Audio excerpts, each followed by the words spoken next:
Very good evening, good afternoon to the people who have joined us from India and across the world. And we welcome you all to the sixth session of GeoGlass Developers Connect.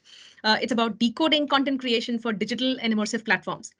Hi, Priyanka Yadav, lead marketing from JioTesseract. Thank you so much for your time.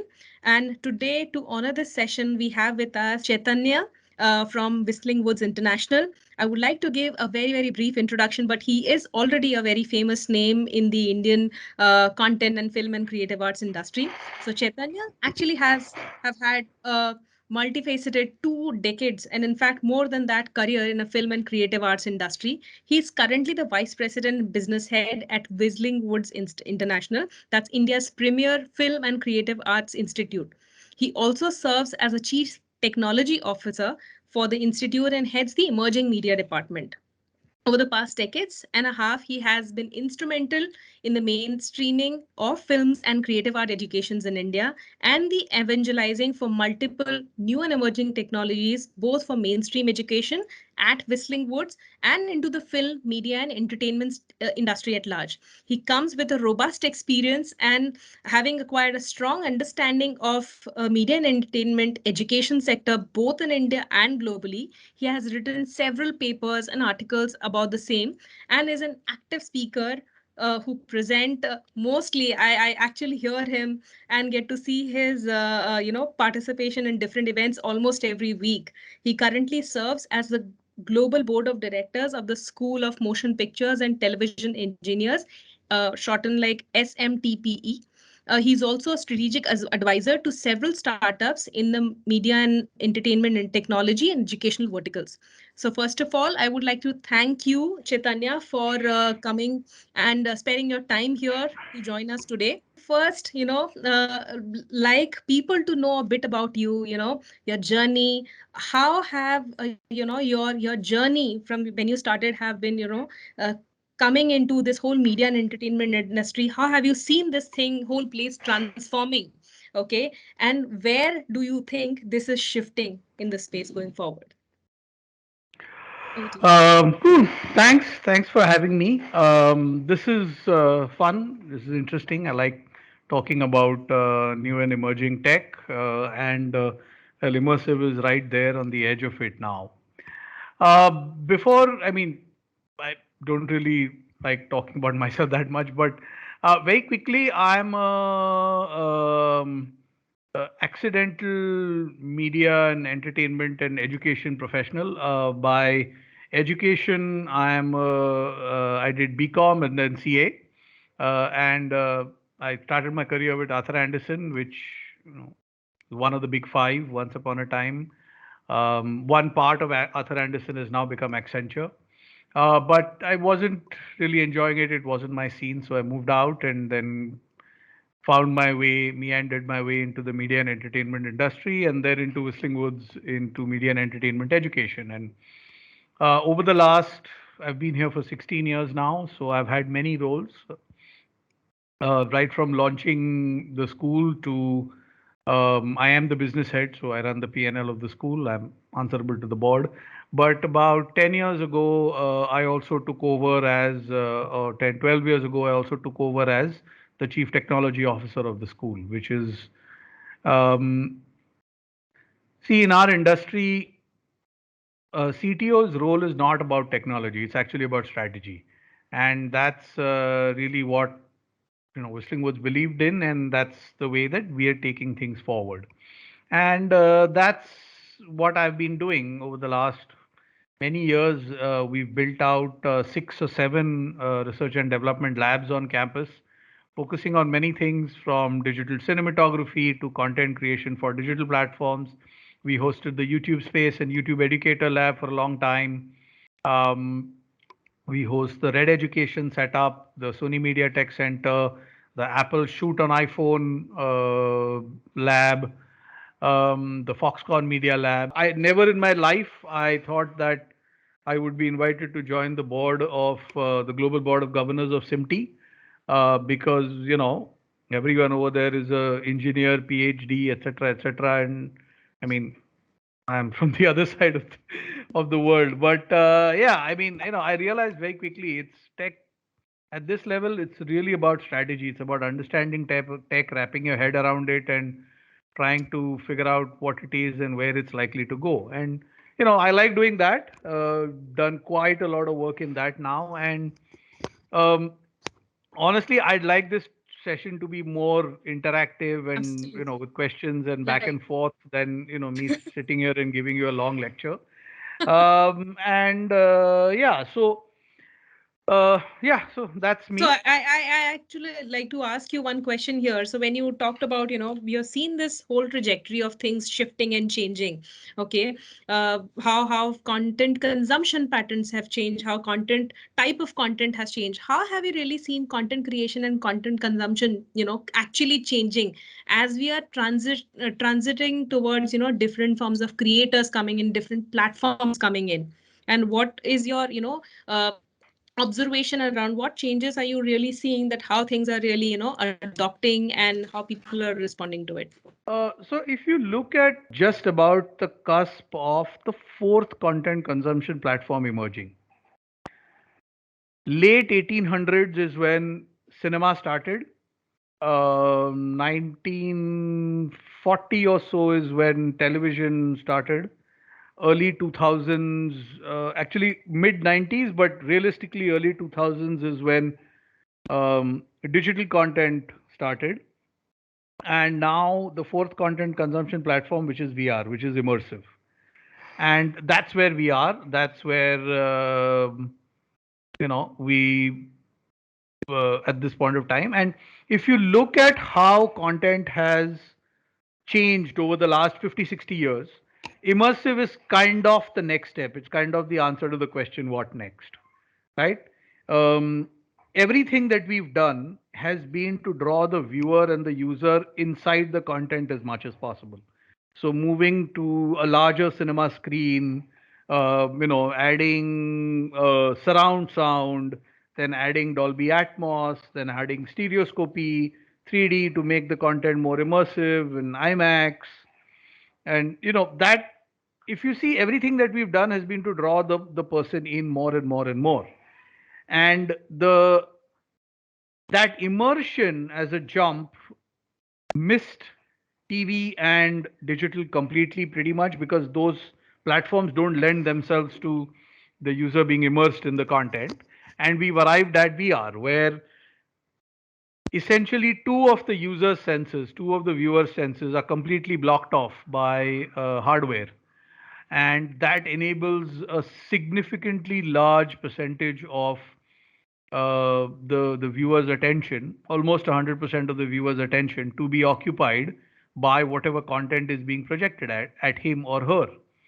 And that's what immersive is. So it's not something that's randomly suddenly popped up. It's something that we have been transitioning to for 50, 60 years now.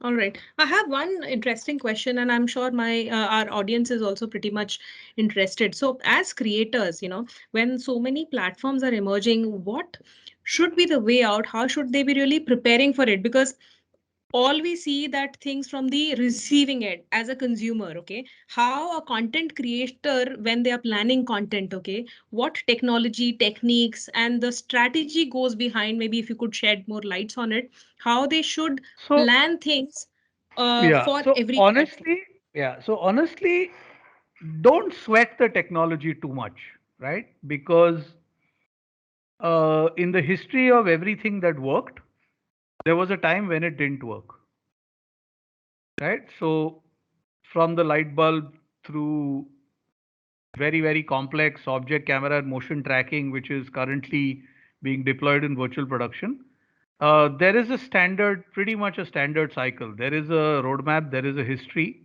Um and there were times when things didn't work, and there were times when then eventually it started working. That's not the way to look at it. The way to approach it is that, what can I do with it, what am I going to do with it, and how do I do that the best. And if you see the history of humanity, we are natural born storytellers. um, by the sheer nature of who we are, if we are able to wrap our head around the technology of the time, we can tell a story. So whether that technology is something as simple as figuring out that this piece of charcoal or this piece of coal can actually write on walls, and that's what the caveman started doing, right? They figured out Mhm. that what, इससे लिख सकते हैं, and that's how they started drawing and started doing art on cave walls. To today, when you can have something as complicated as a fully automated AI based story being created, or something as complicated as virtual production, which was used to create things like Mandalorian or Rogue One and so on and so forth. So that's really the hypothesis that you have to go with, that you have to figure out that Mhm. how am I able to wrap my head around the technology. And by Mhm. technology, not necessarily the actual hardware and software, but what is it trying to do, what's the application of it. And that's really what you need to look at, right? Mhm. So even when you do immersive, that's what you need to look at. Where has it come from? Where is it going? And then, yes, there are some concepts around every single pipeline, every single workflow, which you need to be aware of. Now, if you look at tech, right, and this is actually part of what I was going to present, but since we're Yeah. talking about it, I was it's just actually asking quite if you could interesting. share something because people probably Yeah. would also remember when they see something. Let's start with Digital India. Right? So, Mhm. I mean, most of this data is well known to everybody. We are the world's second largest internet using country, 700 million plus users, 500 million plus broadband users. We have 400 million mid to high level smartphones. And, that has also made India's the world's largest per capita weekly video watching country, where most of the people watch content on their cell phones, right? And this is a kind of a digital content journey from over the last 8 years, which I mean, there is a reason why I'm putting this. I'm not just giving this information. I will come back to this as I draw a parallel to immersive content, but this is broad outline of what the digital content journey has been. These are the content consumption platforms that exist today. So right now we have four content viewing platforms. Now intentionally VR or immersive has been left out from this box. What here I've done is I've tracked the content consumption that we do on value and volume.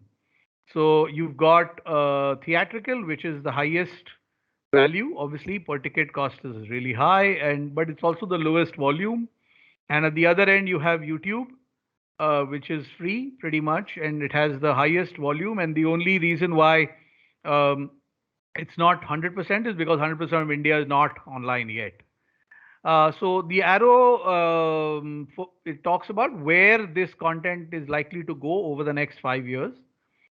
So you have premium OTT, freemium OTT, CNS, DTH. So there's no more television going to be added, but yes, cost will go up, and this is where premium OTT will end up at, premium OTT, etc., etc. And eventually we will come. I will plot VR in this as well to give you guys some sense of what it is that we're talking about. So India has a large potential VR market. So 300 million plus VR ready consumers, including mobile VR. We need to create our first generation of cinematic VR filmmakers, of immersive content creators, right? And Okay. the content structure and academic pedagogy is still being formed. Mhm. So before we get to this, let's understand immersion and our senses a little bit. And this is important because that is what we are catering to, right? Our industry, we don't make anything, we don't build anything. Our product is emotions. Essentially, what we do is we sell emotions to people and ask them for money. And the more impact you're able to create, the more money you're able to charge. A standard question, if I ask you, how many senses do we have, right? So how Typically, many like senses do about we have? five, six senses. You say five senses, and there's a sixth sense that actually works at times when Okay. you really need it. Everybody's saying five or six. So in reality, we have 27 senses. Oh God. I think this is the biggest eye opener for the day. Huh. So obvious has five. So sight, hearing, touch, smell, and taste. Yeah. So they are five organ-based senses. Mhm. And then in addition to these, we have four perception-based senses, which is basically Science's way of saying we don't know how you sense this, but it happens. We know very little about the human body and even less about the human mind, actually. Correct. And 18 other organ-based senses, right? So again, I'm not. There's a reason why I'm giving you this biology class. Right. So the four perception-based senses are time. So we sense the passage of time, agency, control. So people who have motion sickness will know this. If they are driving the car, they don't get motion sick. If somebody else is driving the car, Yeah. The other side. they're throwing up all over the place. That's Correct. because they have an overdeveloped sense of agency, control, Okay. and their body doesn't react well when the body is not in control of everything around it. Um, you know, familiarity, deja vu, we've all felt it, and then our body senses Yes. gravity. In addition Yeah. to that, there's a bunch of other senses. I'm not going to get into that. The reason why True. I'm telling you all this is that immersion is a sense, Correct. right? Hmm. And there's two types of immersion. So there's physical, technical immersion. So right now, currently, you are physically immersed the room that you're sitting in, or if you're in a swimming pool, then you're physically or technically immersed in water. Yeah. And there's Right. cognitive immersion where your mind is immersed. And Hmm. there's four kinds of cognitive immersion. There's spatial immersion, where you feel like you're part of the visual or the move video that you're seeing. There's temporal immersion, where you feel like you're part of the storyline that you are witnessing. There's spatio-temporal immersion, which is both.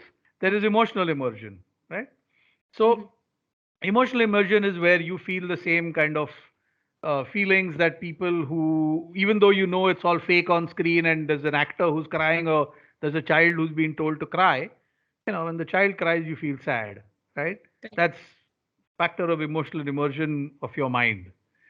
And this is what this is the biggest USP of immersive content, that it has a whole sense to play with, and it Hmm. can actually overpower other senses. So people who have vertigo, if they are in a VR experience and really high up, they will faint. I have seen people throw up on a regular basis while watching VR content, Yes.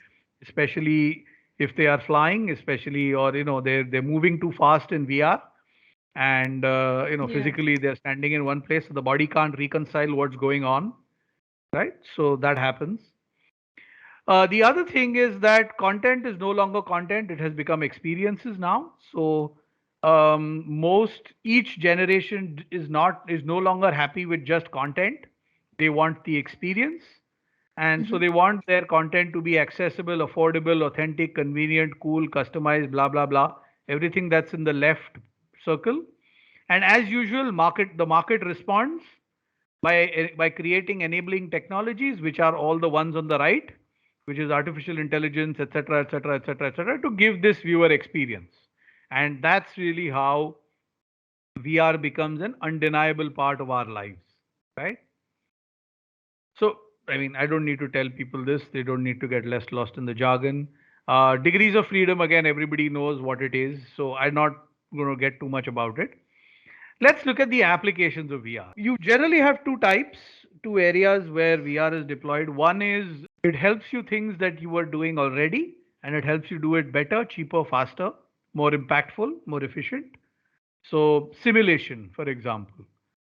You were doing simulation before VR with screens and things. Now you're doing simulations in immersive.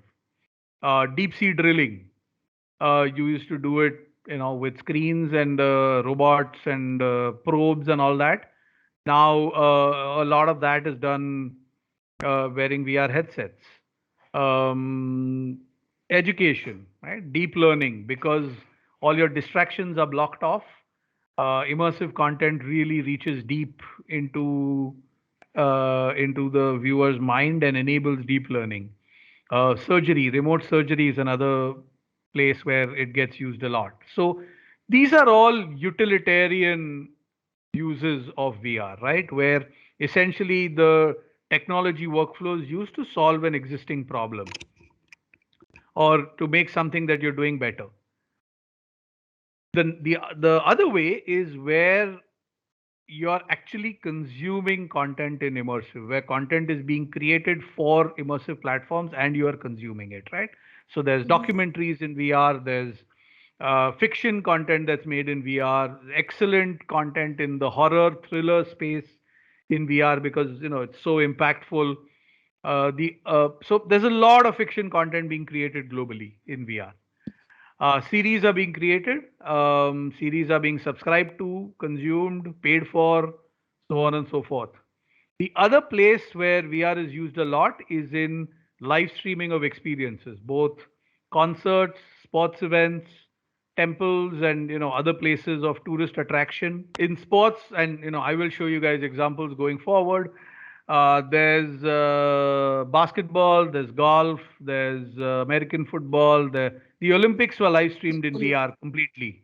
Football is happening a lot in the UK with Sky VR and Sony PlayStation. So PSVR is you can watch an entire EPL game in VR from the owner's box experience, move around the field, so on and so forth. We'll get to that, right? So these are the two kind of primary or key uses of VR. Now let's look at cinematic VR because that's what we're mainly going to be talking about, which is content for immersive. There's four approaches to it. Kind of you have to approach it in different ways. So first you look at the tech, then you look at the business, then you look at the content, and problem solving is something that I need to worry about, and maybe some of you, but not everybody. So if you look at tech, right? Um, so Gartner is a global research company. They create something called the Gartner hype curve for emerging technologies. Now, if you look at the five sections of this curve, right, it's very interesting. So there's time and experience expectations, which is charted on two axes, and there's innovation trigger. There's peak of inflated expectations, trough of disillusionment, slope of enlightenment, and plateau of productivity. So innovation trigger is when something just kind of comes up. Peak of inflated expectations where everybody is like, now, yes, this is going to cure cancer, right? This is like the greatest thing in the world, right? And then very soon they realize that, oh, it's not the greatest thing in the world. It is just one other thing. That's when it crashes into the trough of disillusionment. And then, logic and sanity sets in, and then it gets onto the slope of enlightenment. So this is the Gartner hype curve in 2017. That's where VR was, right? So VR had gone through the entire curve and emerged onto the slope of enlightenment. Thankfully, it didn't die. A lot of things have died in trough of disillusionment. 3D TVs died. 3D stereoscopic filmmaking died. Right now, everything is captured in normal and then layered in post. So a lot of things died there, but VR came out of it, right? So, and by 2018, it had gone off the curve. It was not on the curve anymore. So what it basically meant that it was not an emerging technology, but one that had emerged and it wasn't hype anymore. So 2018 is when VR was ready for the industry to use. Something that is already in the Gartner hype curve is generally still coming together and still has, a lot of things that aren't clear about it, right? But so 2018, 2019 is when VR was sorted. I am going to show you the Gartner hype curve for 2021, even though it's got little to do with VR, but it has to do with some other immersive stuff, which you will understand what is going on in the world today. So if you look at the 2021 hype curve, look at what's right on top. NFTs. So it is NFTs are at the peak of inflated expectations right now. Everybody and their uncle is buying or selling NFTs. I have really no idea what's going on there, but yeah, I mean that's happening. Obviously, generative AI. If you see, digital humans is kind of on its way up here. It's that orange triangle on at the innovation trigger level. There's a bunch of other things that are there in it. So this is just to give you a sense that NFT will come down at some point, right? In fact, it's already over the hump, slightly over the hump. It's going to get onto its journey. Every single piece of technology that has been launched in the history of the world has followed this curve. So if anybody thinks that NFT will not follow this curve, they are wrong. It will. Right? The only question is how fast and how steep will the drop be into the trough of disillusionment and how quickly they come out of it. Right. So I mean, if you look at when the plateau will be reached. You see the thing at the bottom, which tells us how soon. So NFT is expected to get into the plateau from 2 to 5 years. So the next 2 to 5 years will be quite volatile for NFTs, just like they were for a lot of other other technologies, right? The first sign of a stabilized tech pipeline is the first sign that something a technology is stabilized is you have a stabilized tech pipeline, right? So in the case of immersive, your acquisition is stabilized, so your cameras are sorted. You have in-camera stabilization, in-camera stitching. Your production and post-production is sorted. Distribution has been sorted. Your playback viewing has been sorted. So the first sign that something, a technology has emerged out of the Gartner hype cycle is that you have a stabilized tech where there is nothing greatly revolutionary that will come, but everything will continuously start to grow, get better and better and better and better and better incrementally, right? And it's really this incremental embetterment that eventually takes something to ubiquitous consumer utilization. Now let's look at it from the business side. So your two ends of cinematic VR tech were acquired. Let's look at it on the business side, right? And this is really what is so interesting. In 2018, as of January 2020, the top graph that you see, the consumer VR revenue graph, this was a graph that was generated in Jan 2020, right? And the bottom graph you see is the graph that was generated as of January 2022. And look at what happened in the pandemic. Something that was supposed to be $19 billion instead became $30 billion. So the consumer VR revenue, both software and hardware put together, was estimated to be $19 billion in 2021 as of Jan 2020. And as of Jan 2022, the 2021 amount actually became $30 billion, right? So the number of VR devices shipped was approximately $13.5 million in 2020. It's expected to reach about $112 million per million units per year by 2026. So over 33% CAGR over the next 5 years. And the global VR market is expected to reach about 84 billion by 2028. Everything is looking nice. So enjoy. And when I say global VR market 84 billion, I just mean only the content market, not the hardware market. Hardware market will go much higher. Now, what is this happening on the back of? So there's a global research team called Insight Partners. They do excellent research. So they've actually tracked consumer VR study, and this is the reason why I'm posting a 2018 study is because 2018 is when VR emerged outside the hype curve, and the technology was Correct. at least one generation behind what it is now, quality wise. So the headsets were there, but they weren't great quality, right? So this is feedback taken at possibly the worst time of commercial VR. They asked people questions, a bunch of people questions on, do you want to watch X fill in the blanks in VR, right? The first question was, do you want to watch movies/videos in VR? So 75% of those who were asked said, yes, I want to.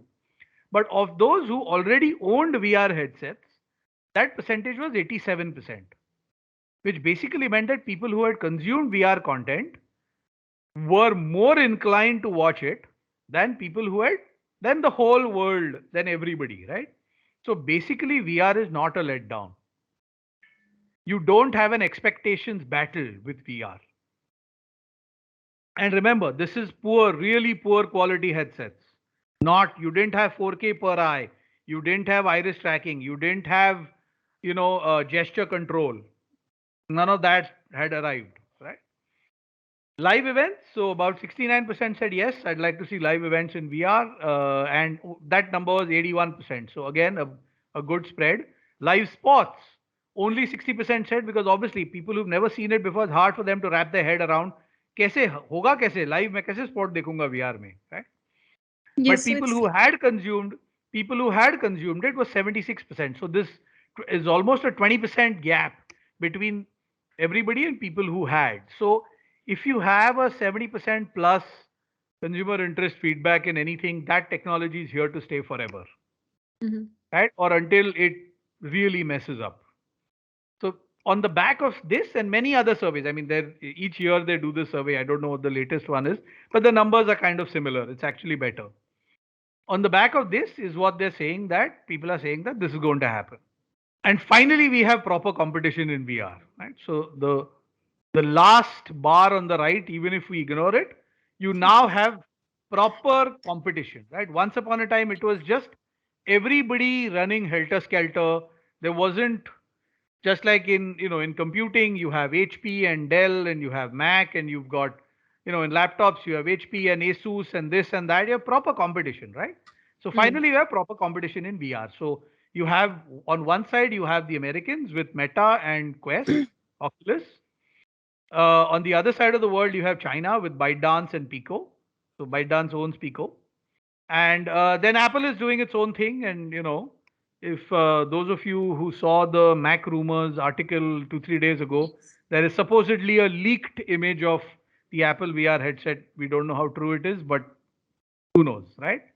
So there's Apple and Next VR. That, I mean, they've acquired Next, and I don't know if they'll do it in the Next VR brand, but they will do it under, Apple is definitely doing it. And then everybody is hoping that Geo and the Geo Glass and the future variations of the Geo Glass end up becoming something that will compete with these, right? Um, and these are the business models that are expected to emerge in VR, right? So you will have 5 distinct business models which are directly linked to hardware. So if you start from the bottom, there is the mobile plus headset, which will be the most prevalent one, or it's the cheapest, so it's likely to be the most.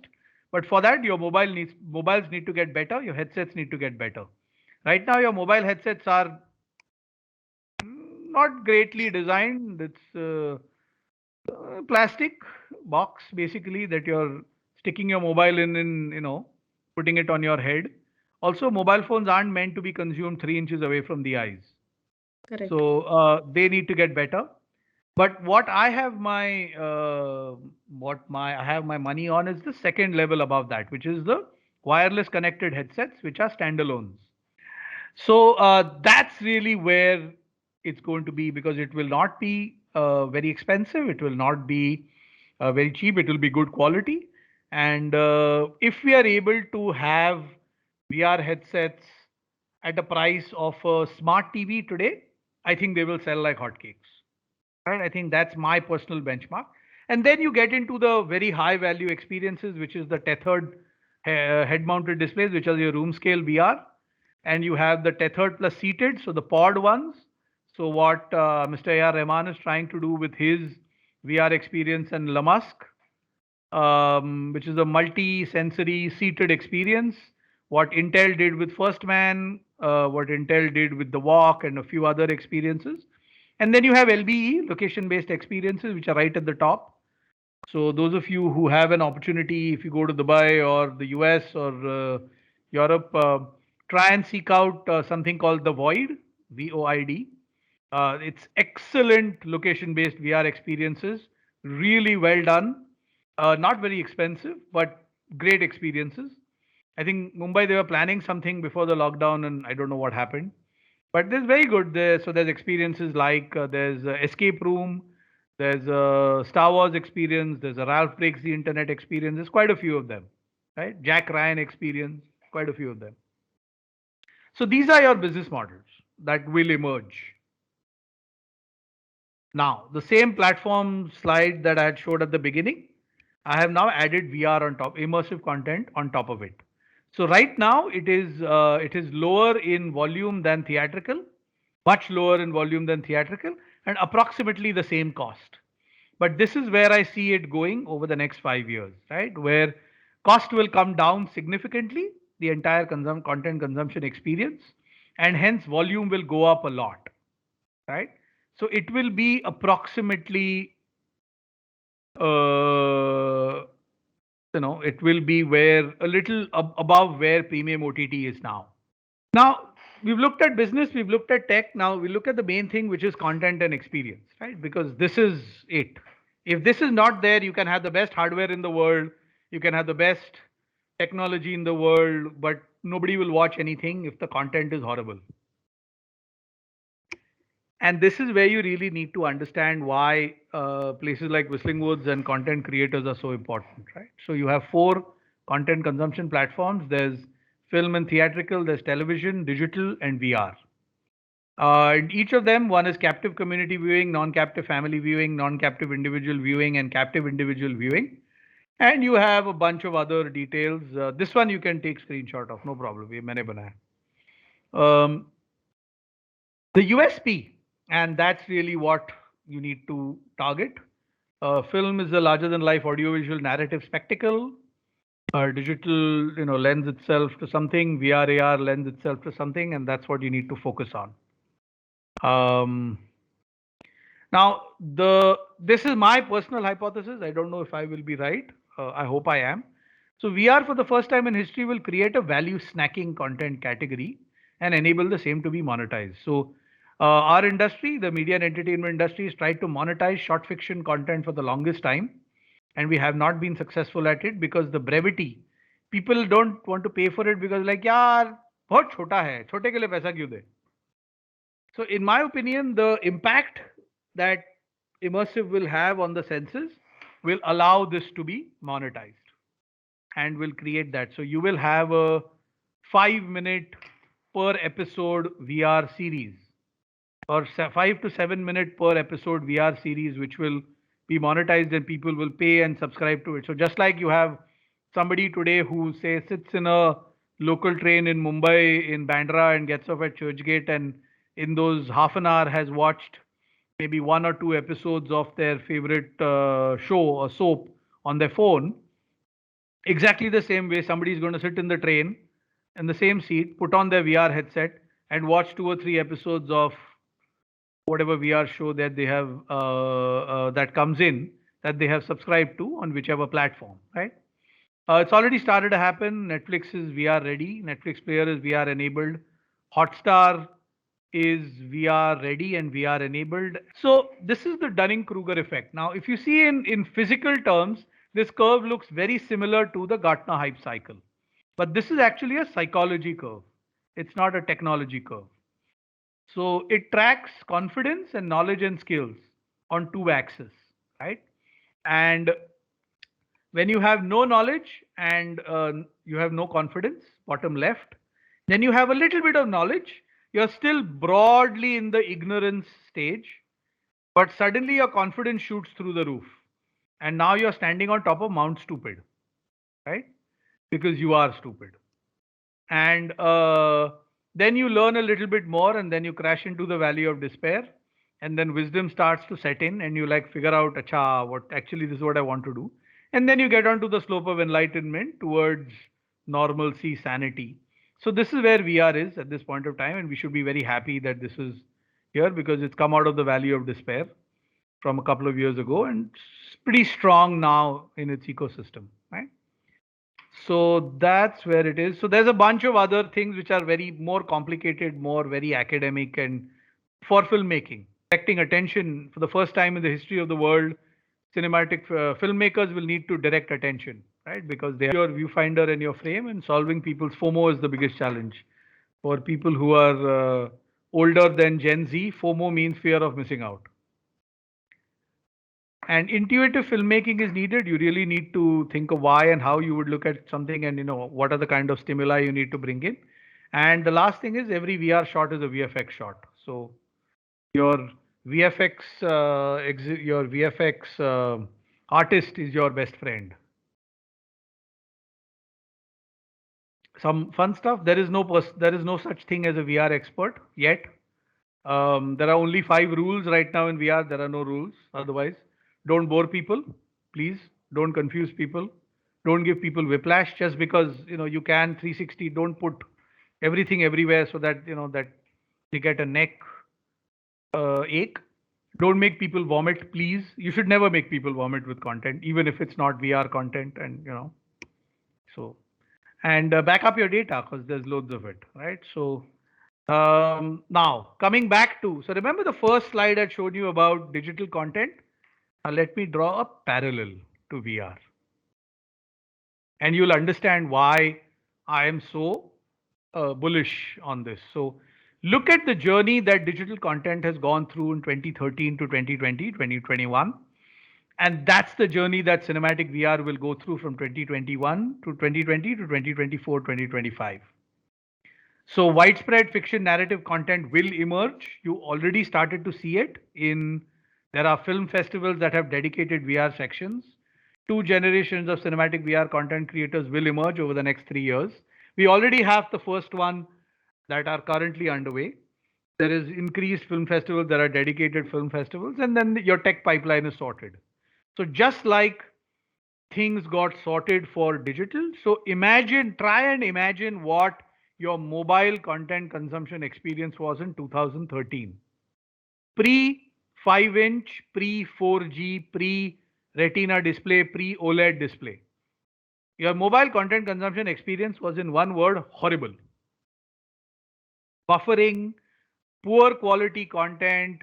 You could never, I mean, to watch a 2-minute video, it would take you 20 minutes because the damn thing would keep buffering. And imagine what your mobile content consumption experience is today. That's the giant leap that will also happen for immersive content, right? Which is what you need to prepare yourself for. We have two pieces of content, one fiction and one non-fiction, which we have created at the lab. So, I mean, I can't play the whole thing now, and also this is not the best place for you to get the experience. I'll post links in it. You can go to the YouTube channel and see it. So one is like a thriller horror fiction short. It's not so much horror, more thriller fiction short. And the other one is a piece that we have done where we shot the Kumbh Mela in VR 2019. And we created an excellent 7-8 minute segment on it. It's been viewed all over the place. We're currently in the middle of the making of we're shooting the making of Mumbai Metro 3 in VR. So we're taking the camera into tunnels and watching tunnel breakthroughs and all those cool things. But let me give you a couple of other examples, right? So live VR, sports, stuff that. So this is a quick compilation I've made. AutoSwitch VR has done this for the NBA. So there, you have a center court experience, and it's pretty good because the basketball court's not that big, so it's within the frame, and it because it's center court, it gives you a lot of the audience reactions as well. It's 180 VR, it's not 360 but the audio is 360, but visually it's only 180, which is fine. And then it switches to under each basket depending on where the game is. So if the game is progressing on one side of the basket, that's where it goes to. Otherwise, it moves to the other side of the basket, right? So this is one side, it's back at center. This is under one basket. Now this is on the other basket. So this is good. This is the experience that I was talking about. So in the UK, if you have the Sky VR app on your PlayStation, you actually have a full control VR experience, a VIP box experience, owner's box experience for English Premier League games. Right? So yeah, this is like you're sitting in the owner's box. You have at the halfway mark.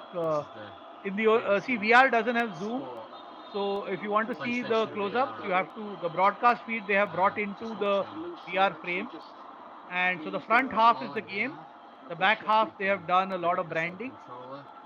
Using the remote, you can switch between locations. So say if you want to go behind one goal, now you're standing behind one of the goals. If action is happening on the other side, you can switch to behind the other goal.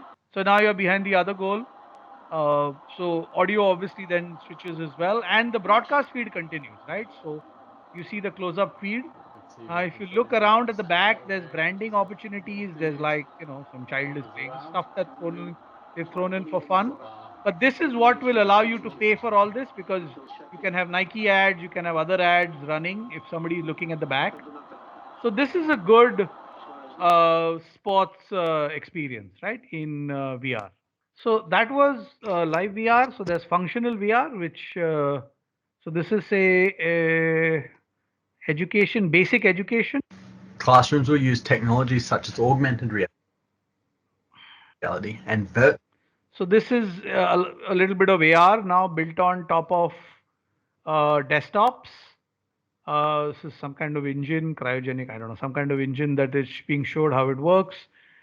History, instead of just learning history, you can walk around it.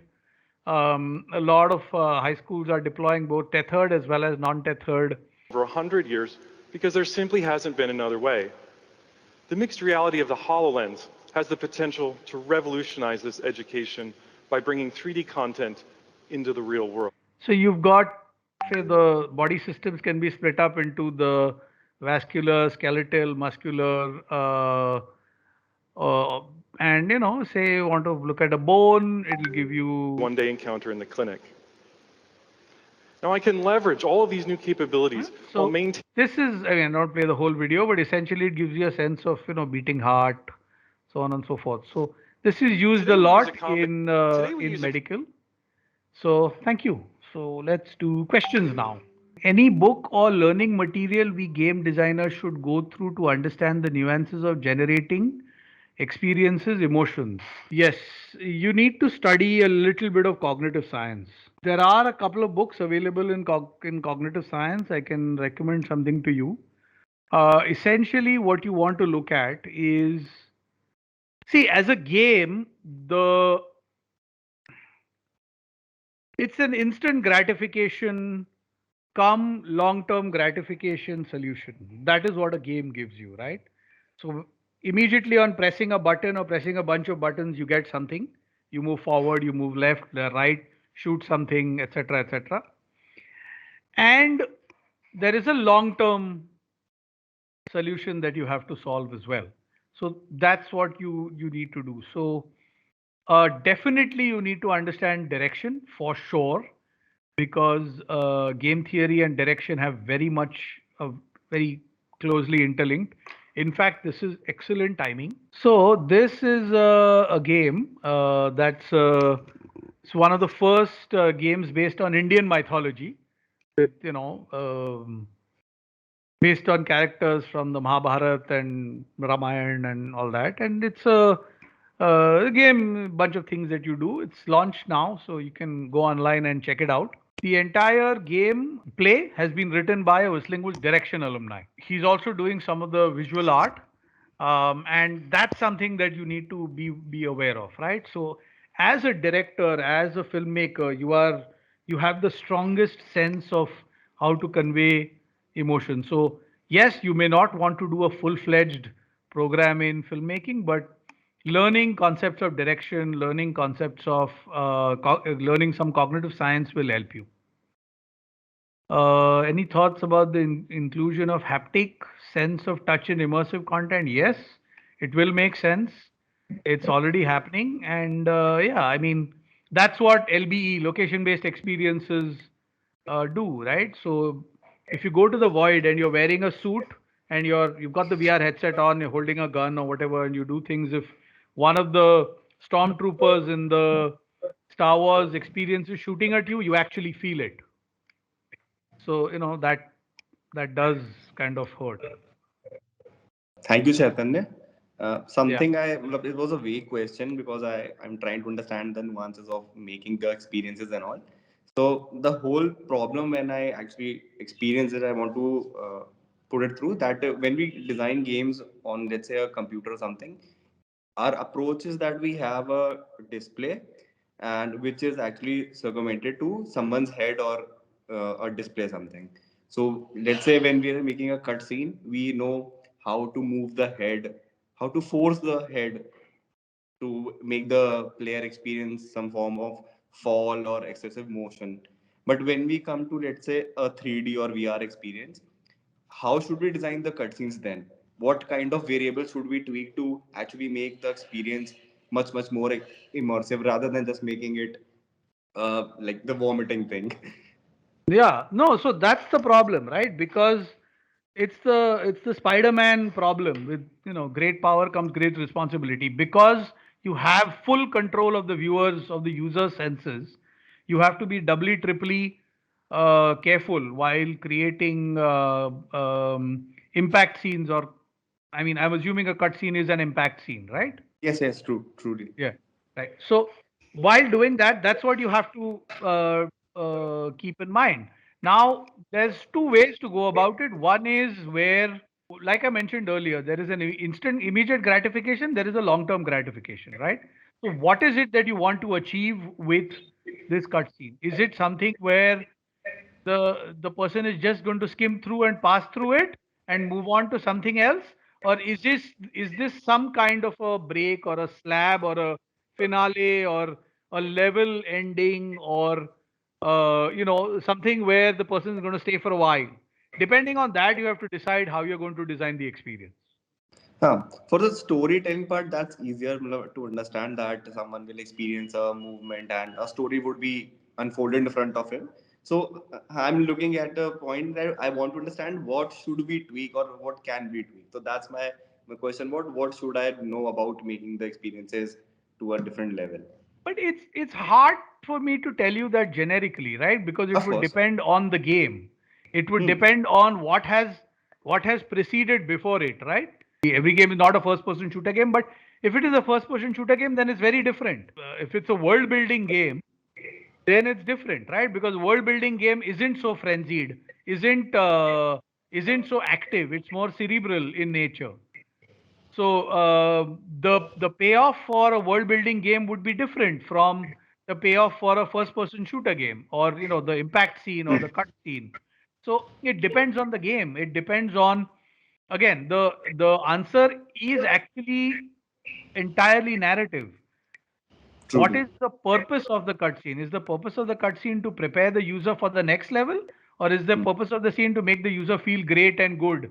Is the purpose of the cutscene to allow the user to take that shot, take that scene, and post it on social media networks? And is the cutscene the one that's going to get the most amount of claps and likes on Twitch, on YouTube? Are the viewers of that gameplay going to look at it and saying, "Damn, he kicked ass"?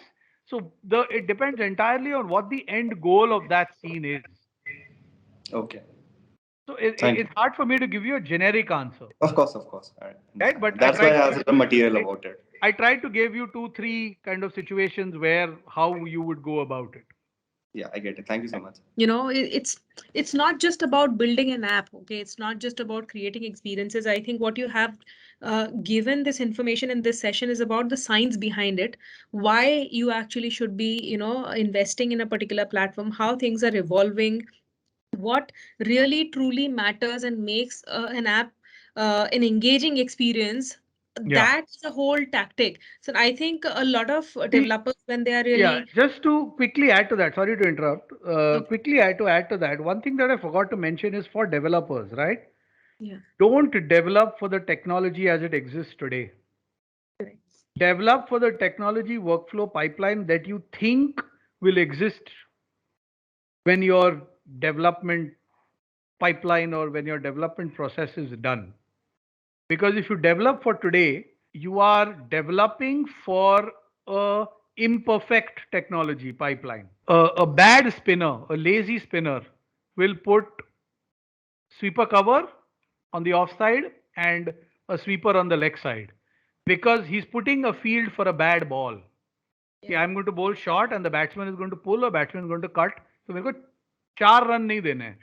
So he's putting a field for a bad ball, right? Right, Don't do that. What you want is, you don't want a mid off, because you want the batsman, if you're a leg spinner, you want the batsman to drive through the offside. So there's an outside edge. So instead of mid off, put a slip, because you want to prepare for the ideal situation. So even though while you are developing, technology is still coming together and you start and the experience is not ready, that is what you should look at. And that's what, even maybe when we were writing the curriculum and we were building the curriculum for cinematic VR, the whole world at that time was mad about stitching.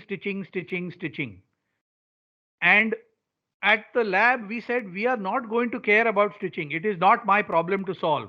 If there is a little bit of parallax in the stitching when I'm making my test, when I'm shooting my test content, so be it. Because eventually I know the tech companies will fix stitching. What I want to focus on is how to tell a good story. What are the narrative tools that I need to use, right? Which is what we did. And lo and behold, that's what happened. Everybody who was running after this perfect frame of stitching, they were wasting their time, because all the camera manufacturers took was wrote an algorithm to auto stitch, stuck that algorithm onto the firmware of the camera itself, and now we started to get fully stitched feeds out of the camera. So it was kind of pointless. Don't put a field for bad bowling. Chaitanya, I have one question here, which probably is going to be useful for developers also. So when, first of all, an XR developer or people who are building for XR platforms, okay, what should be there, if you could list out few quick tips, okay, how do they really first keep checking whether I'm building the right content, okay? How do I check, usually for VR, typically it's always at the consumer end perception is that it's gaming. Okay. Things are massively changing. A lot of new things that are coming, like for just simple movies and other type of content consumption. How do they first select what kind of content should I be, selecting, not just being blindsided by only gaming creation has to happen. Second, how do they see that I am actually preparing for the future? Are there some ways that they see that am I really being behind, or how should I prepare for the future? It's like seeing the market trends, following certain companies. Are there any websites that people should, check? It's typically about following the industry, but could you simplify it for people? How do they really keep evaluating that am I on the right path while I'm building content for this or any platform for XR? It's very hard. I wish I had an easy answer. So I mean, yeah, what you're seeing and what I showed is all nice, and it seems like what we've done at Whistling Woods is everything has been right, but it's not. We have failed more than we have succeeded. We have failed much more than what we've succeeded actually. So especially when you have a first mover, when you are a first mover, when you don't have a precedent, when you don't have a roadmap, a lot of it is very intuitive. A lot of it is, it has to feel right.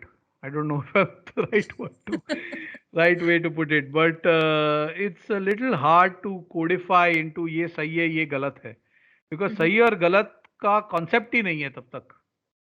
It's like you're teaching somebody how to ride a bike while the bike is still being put together. Right. So while the bike is being ridden, somebody is, removing the engine and putting a new one. Somebody is removing the front wheel and putting a different front wheel. Somebody is changing the brake assembly. Somebody is changing how the fuel tank supplies fuel to the engine. That process, right? While the bike is still being ridden and put together. So how do you teach somebody how to ride a bike? Right? So that's the kind of analogy that. So go back to concepts, right? Go to fundamentals. Keep asking yourself the question: if this wasn't VR, will this have worked? If it will not work outside of VR, chances are it will not work in VR. There are things that will work outside of VR that will not work VR, but very few other way around, right? The other thing is, try and make it as intuitive as possible. So do a lot of blind focus group studies. Don't do your research and focus group studies with people who are very, very regulars at playing and experiencing VR games and VR experiences, right? Because they will know what to do. They will know where to look at. They will know what to do intuitively. Try and get as many people from outside as possible. So yeah, I mean, those are the two things that I would look at. Yeah. Great. I think it's definitely, constantly touching back to the basics, work with the community, keep testing, checking. I think that's the way forward, where we say whether we are on the right path. I mean, hopefully we are not sure, but making that sure that same path as the right path. I think there are no any further questions, but I would like to now conclude the session. Thank you so much, Chaitanya, for your time, support, and and your whole session that you driven it. I'd like to just draw attention of our audience to the podcast that we have recently launched.